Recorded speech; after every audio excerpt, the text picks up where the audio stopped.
Assalamualaikum warahmatullahi wabarakatuh. Alhamdulillah wa syukurillah wa ni'matillah. Ada 4 titik momen menjadi ijabah doa kita. Ada 4 momen di waktu kita melaksanakan dan mengamalkan kerinduan kita kepada Allah Subhanahu wa ta'ala. Ada 4 momen dikala kita melaksanakan sholat dan kita mendapatkan terkabulnya doa kita. Allahu akbar walillahil hamd. 4 momen ini teramat sangat berkaitan dengan peranan daripada posisi terciptanya zahir kita. Pertama, doa kita dikabulkan Allah Subhanahu wa ta'ala dikala kita melaksanakan sholat adalah pertama dalam keadaan kita berdoa dalam keadaan berdiri. Berdiri kita membentuk huruf alif. Alif itu zat Allah Subhanahu wa ta'ala. Maka peranan tertinggi dalam profil zahir kita adalah nur zat Allah yang berada di area kepala kita. Peranan tertinggi adalah dimak otak kita di belakang. Kemudian alam hampa yang menjadi sumber epicentrum segalanya itu berada di ubun-ubun. Turun ke dimak otak kita di belakang. Kemudian menuju ke depan pada penglihatan, pada pendengaran, pada penciuman dan pada mulut lisan bicara kita. Lalu kalau dikasih kasaf maka terpampanglah di dahi sebagai gambaran alam semesta raya maya pada maupun alam ghaib. Tercipta semua alam ciptaan Allah itulah tertonton dan akan ditontoni oleh kita pada di dahi kita.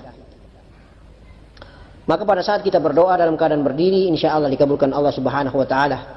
Karena teramat sangat dekat antara hamba yang sedang lebur dan fana di dalam zat Allah. Peranan tertinggi daripada nur zat Allah. Peranan tertinggi daripada wadak fisik ciptaan Allah ini yang terkhusus berada di area kepala.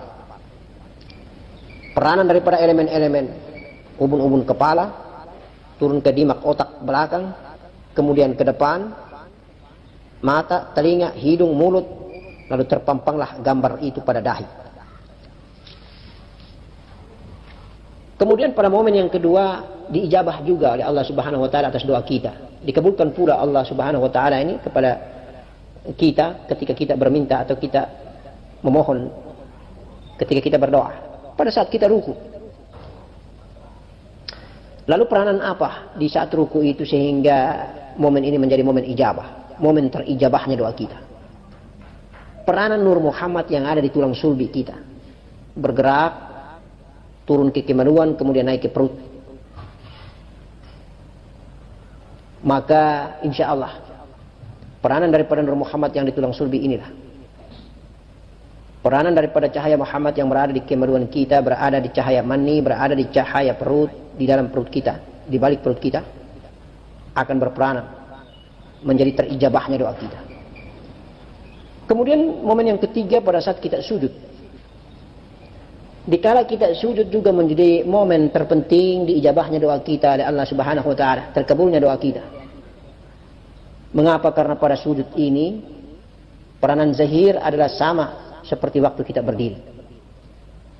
Semua terkumpul pada ubun-ubun kepala, ke otak belakang, ke pandangan mata, kemudian telinga, ke pembicaraan mulut, lidah, perkataan ini. Maka nur zat Allah berperanan teramat sangat penting dan teramat sangat dekat. Karena Nur Muhammad yang ada di sulbi telah lebur dan fana di dalam kepala, ubun-ubun kepala, nur zat Allah. Nur Muhammad telah lebur dan fana di dalam nur zat Allah. Maka terkabulah doa itu. Kemudian momen yang terakhir keempat adalah pada saat duduk di antara dua sujud, duduk tahiyat kita, baik tahiyat awal maupun tahiyat terakhir. Insya Allah.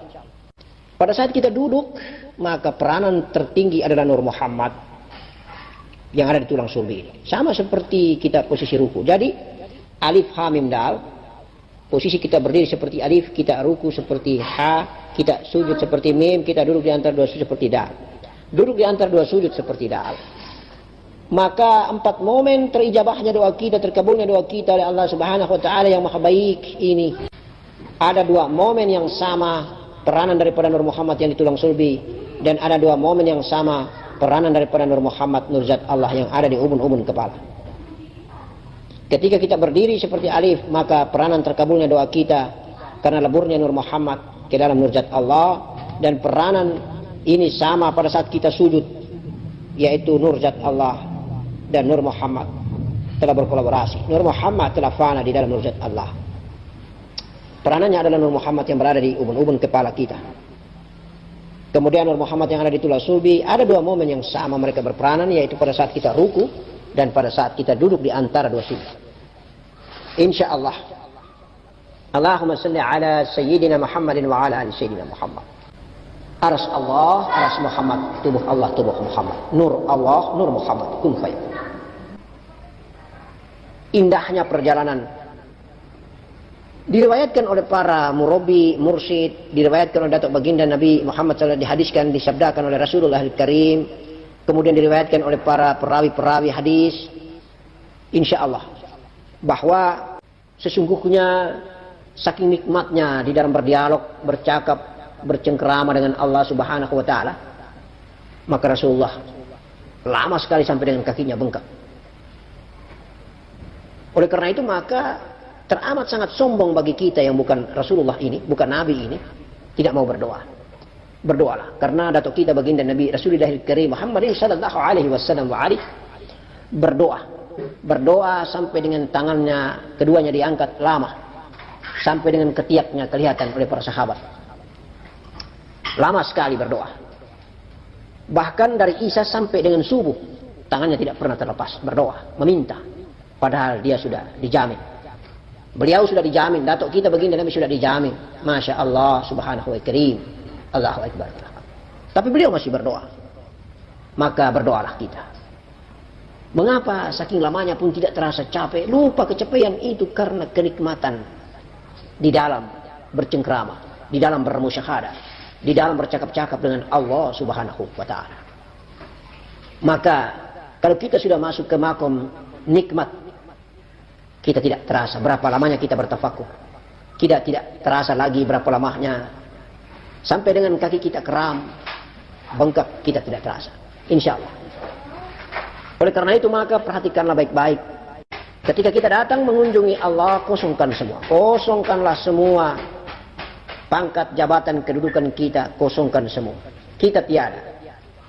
Kita ikuti saja kendaraan terbaik Allah yang bernama nafas ini keluar dan masuk. Insya Allah. Maka ada daya dan kekuatan ketika dia telah tenggelam di alam hampa, alam fana. Insya Allah itu semua gaweannya Allah. Itu semua adalah hak prerogatifnya Allah. Dan kita sudah tiada. Kita hanya mendapatkan kekhusyuan total. Kita hanya mendapatkan kenikmatan. Kenikmatan telah meliputi kita. Kenikmatan telah memeluk kita. Kenikmatan telah menggenggam. Sesungguhnya Allah telah menggenggam jiwa kita. Allahumma salli ala Sayyidina Muhammadin wa ala ali Sayyidina Muhammad. Maka ketika nur itu sudah bercahaya dan menyebar, menghinggapi, mengunjungi, mendatangi nafas, mendatangi jiwa, mendatangi darah, daging, tulang, kulit, urat dan bulu, mendatangi jantung, empedu, limpa, hati dan paru-paru, efeknya terasa. Ketika nur itu mendatangi darah, maka hawa panas ketika kita berzikir terasa. Ketika nur ini telah menyinari dan mendatangi daging, maka hawa dingin terasa. Ketika nur ini mendatangi tulang, maka hawa sejuk terasa. Ketika keringat bercucuran antah berantah, padahal walaupun dipasang kipas angin, walaupun di ruangan ini penuh dengan AC, tetapi keringat tetap keluar. Itu pertanda bahwa Nur Muhammad telah mengunjungi, telah menyinari kulit tubuh, kulit batang tubuh ini. Sehingga keringat itu keluar karena telah dicuci, dibersihkan dari hawa-hawa kotor kulit, dari hawa-hawa kotor darah, dari hawa-hawa kotor daging, dari hawa-hawa kotor tulang. Urat kita semakin tegang. Bulu kuduk ini berdiri. Bulu roma dan bulu apapun ciptaan Allah pada batang tubuh ini berdiri. Insya Allah. Semuanya berzikir, menyebut Allah, Allah, Allah, Allah, Allahu, Allah. Insya Allah. Maka telah terselimuti oleh Nur Muhammad. Semua zahir Allah, nafas Allah, jiwa Allah, nur Allah. Nur Muhammad. Allahu Akbar walillahil hamd. Tiada lagi hamba, tiada lagi aku hamba, yang ada hanyalah aku Allah. Innani anallah anal haq. Ada sebuah keistimewaan apabila kita selalu tenggelam di dalam Nur Muhammad. Adalah yang pertama, kita selalu diberikan kasaf dan penglihatan. Yang kedua, kita selalu diajak berdialog, berbicara dengan kalam Allah melalui rasa. Kita selalu melihat entah melalui rasa maupun melalui penglihatan sebagaimana kita menonton di televisi. Diangkat hijab, diberikan penerangan cahaya yang luar biasa sehingga kita menonton sebagaimana kita menonton di televisi. Insya Allah. Kemudian ada keilhaman yang diberikan Allah Subhanahu wa Ta'ala yang selalu terus datang kepada fikir kita, kepada otak kita. Insya Allah, sehingga itu disebut dengan warid atau khatar. Maka ilmu itu selalu datang beruntun dengan seketika kita mengetahui dengan sendirinya, tanpa kita sadari. Kita kadang berpikir bahwa itu adalah khayalan, padahal bukan. Itu adalah ilham ilahiyah, hidayah dari Allah Subhanahu wa Ta'ala yang turun serta merta, tidak pernah berhenti dan tidak pernah terputus. Insya Allah.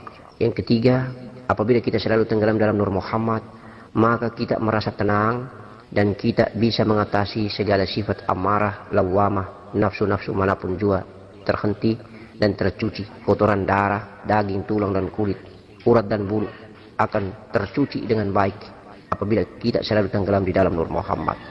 Ar-Rafiqul A'la tidak bisa kita bicarakan karena itu makom rahasia yang sangat tinggi. Tempat itu hanya diduduki oleh Datuk Baginda Nabi Muhammad sallallahu alaihi wasallam. Nanti di alam di bawahnya baru tempatnya Ahlul Bait. Ketika bermusyawarah baru Datuk Baginda turun bergabung dengan Ahlul Bait dan keluarganya. Sementara Ar-Rafiqul A'la adalah merupakan tempat khususnya daripada Datuk Baginda Nabi ketika berdialog dengan Allah Subhanahu wa Ta'ala, yang tidak bisa dimasuki oleh malaikat Jibril manapun, malaikat Jibril, malaikat Mikael, Israfil atau malaikat manapun juga. Karena itu adalah kamar rahasia, itu adalah alam rahasia, alam yang teramat sangat khususnya. Insya Allah itulah Ar-Rafiqul A'la. Sedangkan alam dan makomnya para nabi itulah dihuni oleh Ahlul Bait, itulah dihuni oleh kekasih Allah yang bermakom nabi. Kemudian khusus Ahlul Bait menjadi tempat bermusyawarahnya kita, menjadi tempat pertemuan kita dengan keluarga baginda Nabi Datuk kita Rasulullah Karim bersama seluruh keluarganya. Itu di makom, dibawa satu tingkat alam daripada Ar-Rafiqul A'la, insya Allah. Sementara Ar-Rafiqul A'la adalah merupakan sebuah kamar khususnya, sebuah alam khususnya yang luar biasa. Insya Allah kita tidak bisa jelaskan karena memang itu adalah rahasia di atas rahasia. Assalamualaikum warahmatullahi wabarakatuh.